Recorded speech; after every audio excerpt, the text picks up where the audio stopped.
Now, the Wacky Warning Label Contest. Our second one, we did this last year. This was the $1,000 winner then. It's called a drive and talk speakerphone. What does the drive and talk speakerphone say? Warning, do not use while driving.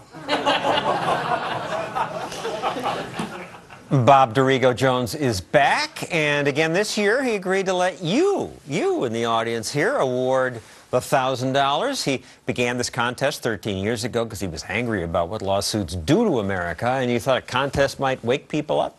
We wanted to ignite a debate in our country about all the ways our culture is changing because we live in the most lawsuit-happy society on earth, John. I mean, it's not a secret that we have more lawsuits than any country in the world, and we wanted to talk about one way that litigation is filtering into something we see every day. And some of the facts I got from you: Girl Scouts must sell tens of thousands of cookies each year just to pay for their liability insurance. Right. People tend to think this is just a problem for business, but we work with nonprofit organizations that feed the poor. We work with Little League of America, actually spends more money at one time on liability insurance than they do on any other item in their budget, bats, balls, or gloves combined. And as warning labels get added, they get longer.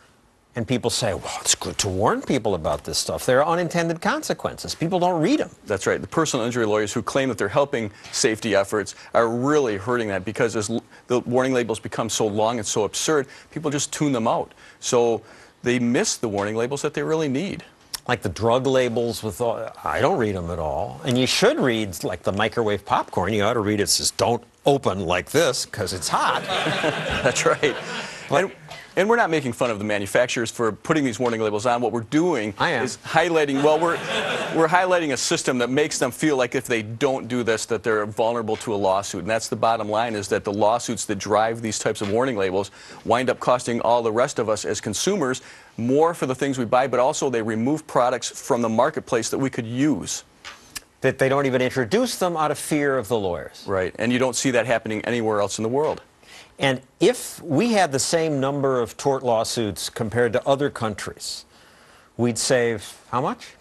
$580 billion a year. So we're not saying get rid of all the lawsuits. We're just saying if it was comparable to what other advanced industrialized nations around the world have in their tort system for compensating people who have legitimate injuries, that we would save almost $1,800 per person in America every year. So just think what we could do with job creation and innovation if that money was invested in product development. And I'll have an idea how to bring that number down at the end of the show. But for now, let's talk about the warning labels. One was a Batman cape. Cape does not allow the user to fly. That's one of...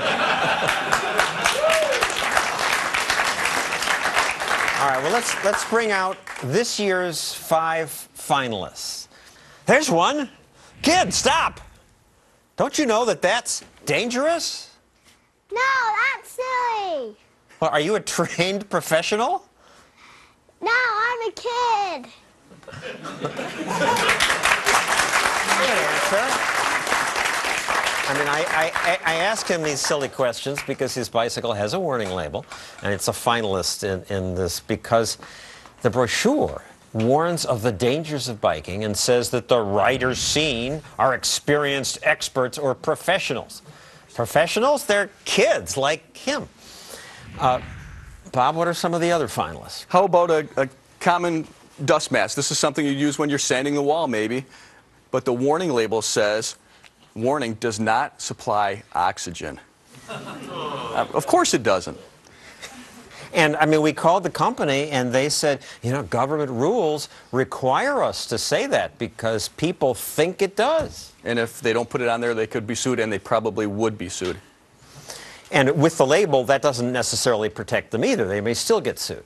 Sometimes a crafty plaintiff lawyer will say, you put that warning label on there, so you're acknowledging that that was a possible harm that could happen, and you still produce that product.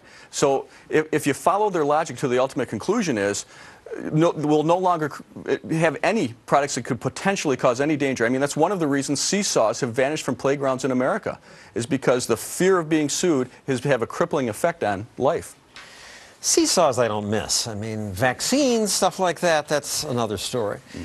Go ahead. What are your other... How about a warning label? This is something, John, we've been doing this contest for 14 years, and it's the first time we've ever seen something like this. The warning label on this pen says, warning, pen caps can obstruct breathing. Keep out of mouth. Well, this came with instructions that were in 4 languages, but the warning label about doing something that we know is common sense was only in English. Well, Americans are no more likely.